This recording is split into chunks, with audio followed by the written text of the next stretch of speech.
Halo teman dokter, jumpa lagi dengan saya Dr. Patricia di channel Teman Dokter.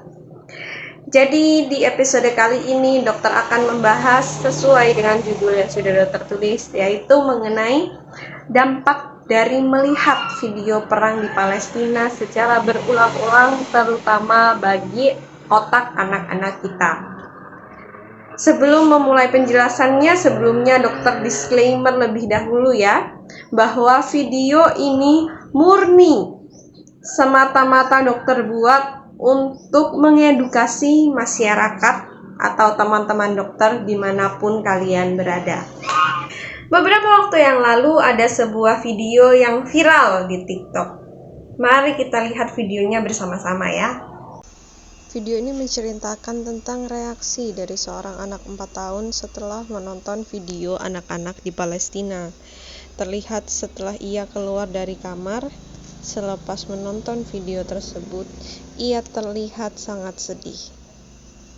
Ia mengungkapkan kesedihannya tersebut terhadap ibunya, melihat kemalangan nasib-nasib dari anak-anak yang menjadi korban perang di Palestina. Air mata pun terus bercucuran dari mata anak kecil yang sangat manis ini. Ibunya berusaha untuk menenangkannya dan menguatkan hati anak ini. Ia pun terus mengangguk-angguk sambil terus menangis. Ibunya mengajak anak ini untuk berdoa agar konflik di Palestina segera berakhir dan adik-adik di sana mendapatkan keselamatan.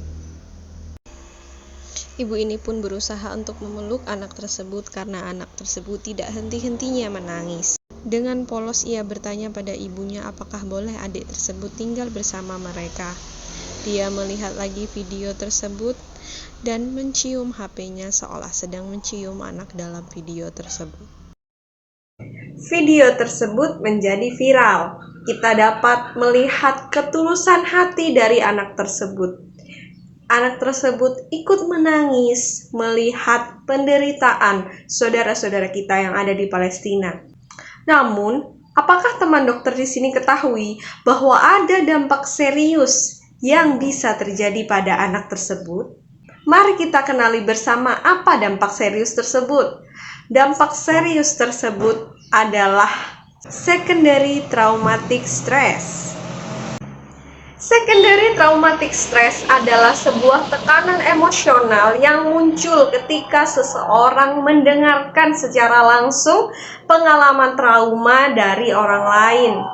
Dalam hal ini, ketika kita menonton video-video mengenai perang di Palestina, maka kita turut mendengar dan melihat betapa menderitanya saudara-saudara kita yang ada di Palestina.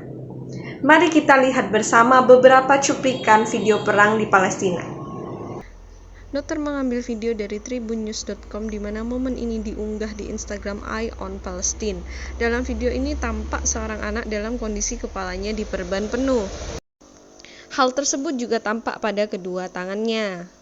Bocah tersebut memberikan pesan kepada ayahnya yang di sampingnya agar tidak usah takut.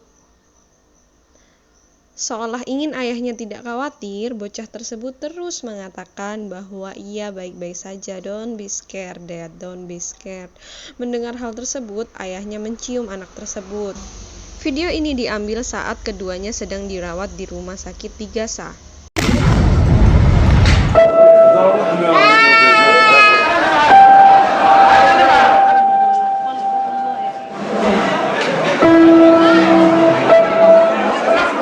Setelah menonton video tersebut, dokter merasa sangat sedih dan sangat bersimpati kepada saudara-saudara kita yang ada di Palestina. Bahkan sekujur tubuh terasa merinding, membayangkan betapa menderitanya mereka di tengah gempuran senjata di Palestina. Hal tersebut membuat kita merasa seolah kita turut merasakan penderitaan yang mereka rasakan. Mendengarkan trauma orang lain secara langsung atau melihatnya dalam bentuk video membuat kita turut merasakan apa yang mereka rasakan. Hal ini memberikan efek yang signifikan terhadap kondisi mental kita. Hal itulah yang membuat kita memiliki resiko untuk mengalami secondary traumatic stress. Secondary traumatic stress sendiri sebetulnya banyak diderita oleh orang-orang yang memang pekerjaannya mendengarkan trauma atau cerita dari orang lain. Contohnya seorang terapis, seorang konselor, seorang dokter, seorang polisi, seorang pengacara, dan profesi-profesi lain yang pekerjaannya berhubungan dengan cerita trauma dari orang lain. Bayangkan saja, orang dewasa yang memang profesinya mendengarkan cerita trauma dari orang lain bisa mengalami secondary traumatic stress. Karena dia seolah terbawa, tersedot kepada cerita-cerita yang diceritakan oleh klien mereka.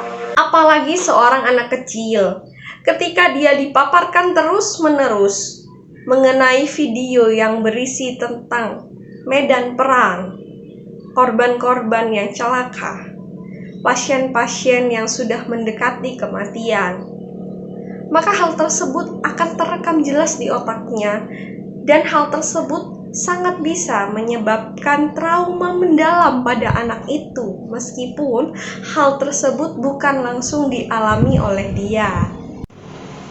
Gejala-gejala dari secondary stress trauma sendiri hampir sama dengan PTSD atau Post Traumatic Stress Disorder.